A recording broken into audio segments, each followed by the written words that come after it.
బాబాయ్ నమస్తే, ఏం చేస్తుంటారు? నేను లారీ ఫీల్డ్. లారీ ఫీల్డ్ ఎక్కువ అంతా ఇక్కడ ఆ ఫీల్డ్ వాళ్ళే ఉన్నారు. మా ఊళ్ళో కొంతమంది లారీలకే వెళ్ళి బతుకుతారు. మేము నేర్చుకున్న ఫీల్డ్ అదే చేస్తాం. కూటమి ప్రభుత్వం వచ్చింది, 18 నెలలు కంప్లీట్ అయిపోయింది. ఎలా ఉందంటారు ఈ 18 నెలల పాలన? 18 నెలల పాలన బాగానే ఉందండి, ఇబ్బంది ఏం లేదు. నిన్న 20వ తారీఖు కూడా రైతు భరోసా అందరికి 90% వెళ్ళిపోయినాయి. ఇంకొంత ఏంటంటే ఏదన్నా ఆన్లైన్ కానీ కొన్ని ఏమన్నా అయితే ఆగొచ్చు అంతే. రైతుల్ని మోసం చేశాడు చంద్రబాబు నాయుడు అనేది ప్రధానంగా వస్తున్న ఆరోపణ కదా. నిన్న కూడా అసలు పెద్ద బ్యానర్ ఐటమ్ పెట్టేసి వేసారు కదా దాని మీద. రైతులు మోసం చేసింది ఎవరన్నా తెలుసు. ఇవాళ సర్వే చేసి పంట నష్టంగా, మొన్న తుఫానికి పంట నష్టం అయిపోయిన వాళ్ళకి సర్వే చేసి పంట నష్టం కూడా ఇస్తా ఉన్నారు. నిన్న 7,000 రైతు భరోసా డబ్బులు వేశారు. నువ్వు ఎక్కడ ఏరియాలు సర్వే చేసా? ఇంతకుముందు నువ్వు ఉన్నప్పుడు తుఫాను వచ్చింది. తుఫాన్లు ఆ తుఫాన్లు వచ్చినప్పుడు నువ్వు ఏ సర్వే చేసి డబ్బులు ఇచ్చా? ఒక్క రైతు కన్నా నీ ప్రభుత్వంలో పంట నష్టం కింద ఏమన్నా ₹1 బిల్లు ఇచ్చావా? ఇస్తే చెప్పు. నీ 5 సంవత్సరాల పాలనలో తుఫాన్ వచ్చింది, పంటలు నష్టమైనవి, ధాన్యం పోయినాయి, మిర్చి పోయినాయి, పత్తి పోయినాయి. ఎవరికన్నా ఈ పంట నష్టం కింద అని చెప్పి సర్వే చేసి ఇచ్చావా? ఎవరికి ఇవ్వాలా? అందరికి నేను ఇచ్చాను, ఈ కూటమి ప్రభుత్వం చేయలేకపోతుంది అది అంటున్నాడు కదా. చెయ్యకపోతే చేయలేదని నేను కాకపోతే ఇంకో 10 మంది అని అంటారుగా. నీతో ఎవరైనా చెప్పారా చేయలేదు కూటమి ప్రభుత్వమే? ఎవరు చెప్పలా. నువ్వు అనుకుంటున్నావు అంటే నువ్వు చేయలేదు కాబట్టి నాలాగా వాళ్ళు చేయట్లేదు అనుకుంటున్నావే. వాళ్ళు చేస్తున్నారు. రోడ్లు ఇవ్వన్నావు, రోడ్లు ఎక్కడ పడ్డా రోడ్లు వేస్తున్నారు. ఇప్పుడు ఒక చిన్న అనుమానం నాకు. రీసెంట్ గా ఈ గ్రీన్ ట్యాక్స్ అనే దాని మీద ప్రభుత్వం ఒక ఆర్డినెన్స్ తీసుకొచ్చి తగ్గించింది అంటున్నారు. తగ్గించింది. ఇతను అది 7,000 8,000 పెడితే దాన్ని తగ్గించి మొన్న ఎంత 2,000కు 1,500 రూపాయలకు పెట్టారు. మొన్నే తగ్గించింది. అది పవన్ కళ్యాణ్కి ఒక లారీ ఓనర్ వెళ్ళి మొరపెట్టుకుంటే అతను మేము చేస్తామని చెప్పి మొన్న రీసెంట్గా 2-3 నెలల క్రితం జరిగింది కూడా. తగ్గించేశారు గ్రీన్ ట్యాక్స్. 6,000 రూపాయలు చేశాడు అతను. అంతకుముందు 200 గ్రీన్ ట్యాక్స్, అతను 6,000 చేశాడు. అతను డబ్బు కావాలండి. ఇప్పుడు అతనికి డబ్బు అనేది అవసరం. దాని గురించి ఏదైనా చెప్పలా అని అంతకుముందు కూడా ఒకసారి చెప్పా. లారీకి హైట్ లోడ్ కేసు 20,000 కేసు అని పెట్టిందే జగన్మోహన్ రెడ్డి. ఎవరన్నా మామూలుగా హైట్ లోడ్ కేసు కింద 1,000 రూపాయలు రాస్తారు. 1,000 రూపాయలు మినిమం హైట్ లోడ్ కేసు అంటే. 20,000 కేసు పెడితే కత్తిపూడి ఆర్టీఓ ఆఫీస్ దగ్గర బళ్ళు ఆగిపోయినాయి. ఒక్క బండి కూడా కదల కొన్నాళ్ళు. మరి ఇక్కడ ఓవరాల్ గా చూసుకుంటే గనక ఈ కూటమి ప్రభుత్వం వచ్చిన ఈ 18 నెలల కాలంలో సామాన్యులు బతికే పరిస్థితి లేకుండా పోయింది అంటున్నారు. నిజమేనా? అది దేనికైనా బతకట్లేదు. సామాన్య మానవులు ఏం చేయట్లేదని బతకట్లేదు. దాడులు దౌర్జన్యాలు పెరిగిపోయినాయి. ప్రశ్నించే గొంతుకులను అనగదొక్కుతుంది కూటమి ప్రభుత్వం అంటున్నారు కదా బాబాయ్. అనగదొక్కితే మొన్న వీళ్ళు మీడియా ముందు పెట్టి మాట్లాడుతున్నారు కదా, మన అంబటి రాంబాబు, మిథున్ రెడ్డి, వీళ్ళంతా ఏమని మాట్లాడుతున్నారు? మనం చూస్తున్నాం కదా. ఇప్పుడు ఫేస్బుక్ అందరికి ఉంది, అందరు టీవీలు చూస్తున్నారు, అందరు మీడియా చూస్తున్నారు. వాళ్ళు ఏం మాట్లాడారు? వాళ్ళు మాట్లాడినవి ఉన్నాయి కదండి. అక్రమ కేసులకి మహిళల్లో కుక్కలు కూడా భయపడవు అంటున్నారు డైరెక్ట్ గా. అక్రమ కేసులు ఎందుకు పెడతారండి? అక్రమ కేసు పెట్టారంటాం అసంభవం. అది అక్రమ కేసు ఎట్టయితే జోగి రమేష్ అనే వ్యక్తి మద్యం కుంభకోణం చేయలేదా?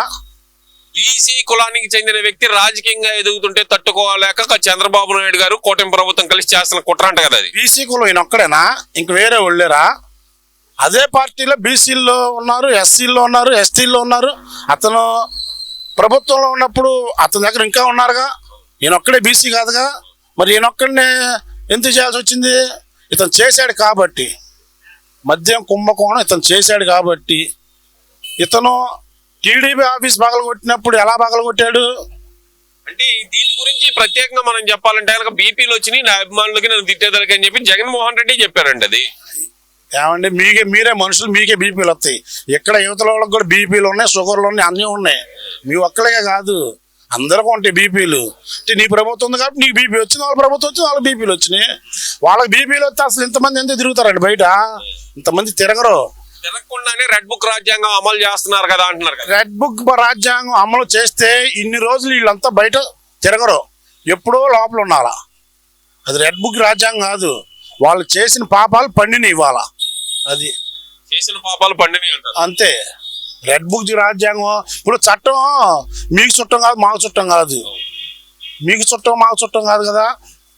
సరే, రెడ్ బుక్ రాజ్యాంగం అయితే జగన్మోహన్ రెడ్డి ఎన్ని కేసుల్లో ముద్దాయండి ఆయన. సింపుల్గా మనం ఏదన్నా గొడవ ఆడుకుంటేనే పోలీస్ కేసు పెడితే వచ్చి తీసుకెళ్ళి మనం లోపల వేస్తారు. 3 నెలలు మనకు ఏదన్నా 307 అటెండ్ మర్డర్ అయితే 3 నెలలు జైలు శిక్ష వేసి లోపల కూర్చోబెడతారు. మరి వీళ్ళని ఏం కూర్చోబెట్టలేదు. మరి ఇతను బయట తిరుగుతున్నాడు కదా. నిన్నే కదా 20వ తారీఖు నిన్న ఎక్కడికి వెళ్ళాడు ఆయన? హైదరాబాద్ సిబిఐ కోర్టుకి వెళ్ళాడు. సిబిఐ కోర్టుకి ఎలాగ వెళ్తారు? మన కోర్టుకి వెళ్తే ఎవరో ఒకరిని తీసుకెళ్తాం తోడు, ఏదో సింపతి మనం పక్కన ఉంటాడని.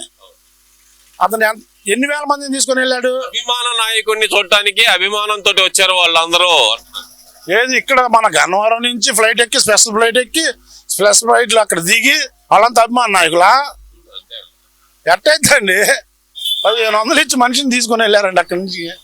1500 మనిషికి. ఏంది బాబాయ్ అసలు ఇవాళ అదేనండి, 1500 ఇచ్చి మనుషులను పిలుచుకుంటున్నారండి.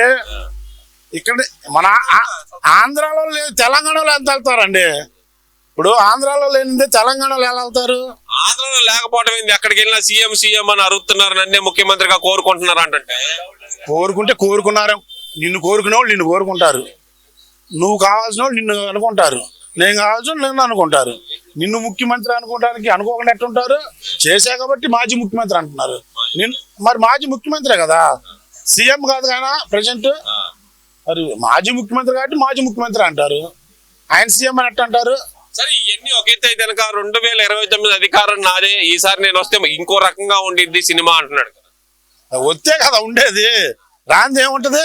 ఇప్పుడు నువ్వు వస్తే నేను అంట నా కొడక పొడతాను, పోయి పొడితే కదా తెలిసేది. పొడవంది ఏం తెలిసిద్ది? అవన్నీ చెప్పుకోవడం పనికి వస్తాయి, చెప్పుకోవడానికేనండి. అది దేనికి ఉపయోగం ఉండదు.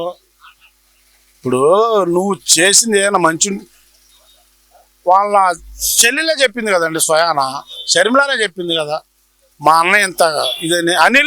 అనిల్ ఒక ఇంటర్వ్యూలో చెప్పాడు, మేము అతన్ని ఇంత కూడా ఆస్తులు కూడా అడగలేదు, మమ్మల్ని ఇట్లా చేశాడు, మమ్మల్ని ఎలక్షన్లో వాడుకొని మా మిస్సెస్ని మమ్మల్ని రోడ్డుని పడేశాడని. మరి వాళ్ళ ఇంట్లో వాళ్ళే కదా. ఇప్పుడు నువ్వో నేనైతే బయట వెళ్ళమా మనం అనుకోవడం తప్పు లేదు. వాళ్ళ చెల్లెల సొంత చెల్లెలే చెప్పింది కదా. మరి వాళ్ళని నమ్మాలంటే మనం చెప్పింది నమ్మాలంటావా? మరి ఓవరాల్ గా ఏం చెప్తారు? మరి జగన్మోహన్ రెడ్డి నేను వస్తే రప్ప అని అంటున్నాడు కదా. వస్తే కదా నువ్వు రప్ప రావు కదా. రానోడు ఇప్పుడు నేను ఇక్కడ కూర్చొని లేగలేను, లేకపోతే నా కొడక ఏదైనా చేస్తానంట. లేగవాలిగా నేను. మరి నేను లేగలేనప్పుడు ఎన్నని చెబుతాం.